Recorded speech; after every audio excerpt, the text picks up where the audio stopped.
Friends, welcome to RST kitchen world. நம்ம இன்றைக்கி வந்து ஒரு சூப்பரான பன்னீர் கிரேவி தான் எப்படி பண்ணுறான்னு பார்க்கலாம்.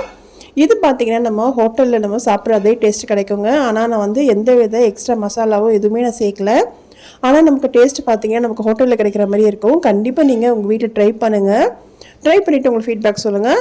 யாராவது என் சேனலை ஃபஸ்ட் டைம் பார்க்குறீங்கன்னா என் சேனலை சப்ஸ்கிரைப் பண்ணிக்கோங்க. பக்கத்தில் இருக்க பெல் ஐக்கனை கிளிக் பண்ணி வச்சுக்கோங்க. அப்போ தான் நான் போடுற வீடியோஸ்லாம் உங்கள் வீடு தேடி வரும். இப்போ வாங்க நம்ம வீடியோக்குள்ளே போகலாம்.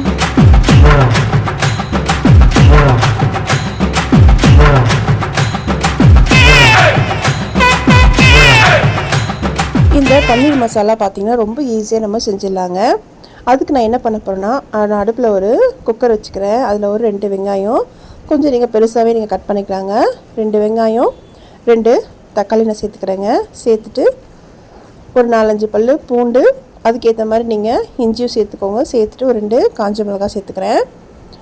கொஞ்சமாக மஞ்சத்தூள் இதெல்லாம் சேர்த்துட்டு இதில் பார்த்திங்கன்னா ஒரு கைப்பிடி அளவுக்கு நான் வந்து முந்திரி பருப்பு சேர்த்துக்கிறேங்க.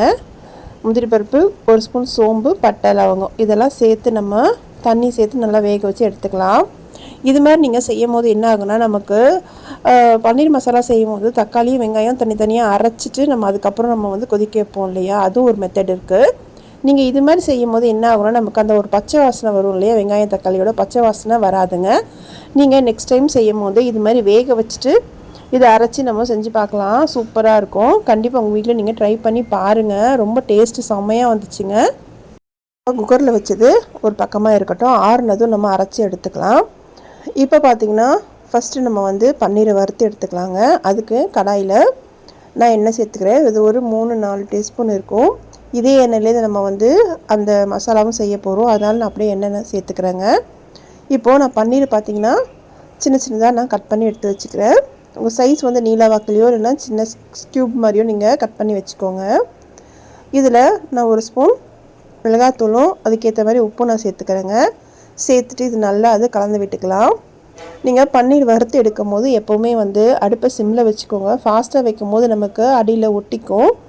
நீங்கள் எப்போவுமே பன்னீர் இந்த கடாயோ இல்லை தவாலையோ நீங்கள் வறுத்து எடுக்கும் போது சிம்மில் வச்சுட்டு நீங்கள் வறுத்து எடுக்கும் போது நல்லாவே நமக்கு ஃப்ரை ஆகி வருங்க. நீங்கள் ஃபாஸ்ட்டாக வச்சுட்டிங்க கண்டிப்பாக அது ஒட்டிக்கும்.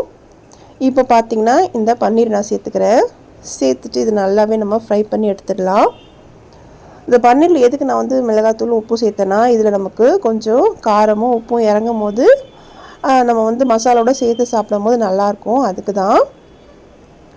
இப்போ பார்த்திங்கன்னா அந்த எண்ணெயில் நல்லா அதை ஃப்ரை பண்ணி எடுத்துக்கலாம். பொறுமையாக நீங்கள் திருப்பி போடுங்க. இது மாதிரி நீங்கள் ஃப்ரை பண்ணி எடுத்து சாப்பிடும் போது நல்லாயிருக்குங்க. நீங்கள் அப்படியும் போடலாம், அது ஒரு டேஸ்ட்டு. இது மாதிரி செஞ்சாலும் நல்லாயிருக்கும். இப்போ நான் ஃப்ரை பண்ணி எடுத்துட்டேன். இதே எண்ணெயில் நம்ம வந்து இப்போ அரைச்சி வச்சோம் இல்லையா, அந்த மசாலா ஆற வச்சது அதை நான் சேர்த்துக்கிறேங்க. நம்ம வந்து ஃபஸ்ட்டே வந்து சோம்பு பட்டைலாம் நம்ம இந்த மசாலாலே போட்டுட்டோம். அதனால் நான் வந்து தாளிக்கிறதுக்கு எதுவும் சேர்க்கலை. இப்போ பார்த்திங்கன்னா இதை சேர்த்துட்டு நல்லா நம்ம கலந்து விட்டுக்கலாம். இப்போ கொஞ்சம் திக்காக இருக்கு இல்லையா, அதனால் நான் வந்து ஒரு டம்ளர் தண்ணி வந்து அந்த ஜார்லேயே மிக்ஸி ஜார்லேயே சேர்த்துட்டு நான் அதையும் சேர்த்துக்கிறேன். இது மாதிரி சேர்த்துட்டு நல்லா கலந்து விட்டுக்கலாங்க. இன்றைக்கி பார்த்திங்கன்னா வீட்டில் இருக்க பொருளை வச்சு தாங்க செஞ்சுருக்கோம். நம்ம வந்து இது மாதிரி பன்னீர் பட்டர் மசாலாலாம் நமக்கு ஹோட்டலில் தான் கிடைக்கும், அதுதான் டேஸ்ட்டாக இருக்கும்னு நினைப்போம். இல்லைங்க, வீட்டில் செஞ்சாலே நல்லா டேஸ்ட்டாக இருக்கும். உங்களுக்கு தேவைன்னா லாஸ்ட்டாக நீங்கள் பட்டர் இருந்துச்சுன்னா நீங்கள் சேர்த்துக்கலாம்.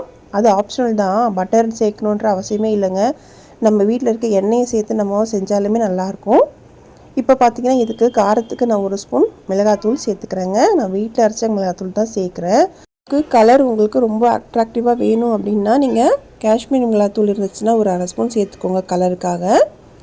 இப்போ வந்து சேர்த்துட்டு நல்லா அதை கலந்து விட்டுட்டு நல்லா கொதிக்கிட்டோங்க. நமக்கு மிளகாத்தூள் போட்ட பச்சை வாசனை போகணும் இல்லையா, அதனால் நல்லா கொதிக்கிட்டும். சிம்மில் வச்சுக்கலாம். இப்போ பார்த்திங்கன்னா நல்லா கொதிக்குது.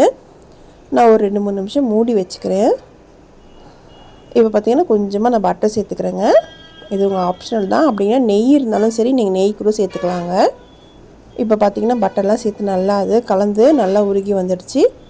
லாஸ்ட்டாக பார்த்திங்கன்னா நான் வந்து திக்கான பால் நான் சேர்த்துக்கிறேன். உங்கள் வீட்டில் க்ரீம் இருந்தாலும் சேர்த்துக்கலாம். அந்த க்ரீம் சேர்க்கணுன்ற அவசியமே இல்லை. இருந்துச்சுன்னா நீங்கள் சேர்த்துக்கோங்க ஃப்ரெஷ் க்ரீமு.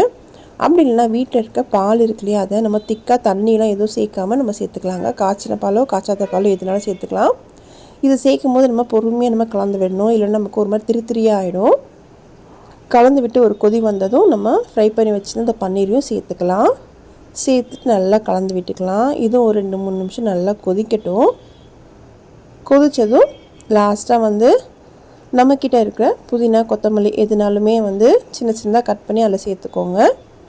சேர்த்துட்டிங்கன்னா நமக்கு சூப்பரான மசாலா, அதாவது பன்னீர் பட்டர் மசாலா ரெடி ஆகிடுங்க. கண்டிப்பாக நீங்கள் உங்கள் வீட்டில் செஞ்சு பாருங்கள். ரொம்ப ஈஸியான ரெசிபி தான். டேஸ்ட்டு பார்த்தீங்கன்னா ஹோட்டலில் கிடைக்கிற டேஸ்ட்டு கிடைக்கும். கண்டிப்பாக ட்ரை பண்ணிவிட்டு உங்களோட ஃபீட்பேக் எனக்கு சொல்லுங்கள்.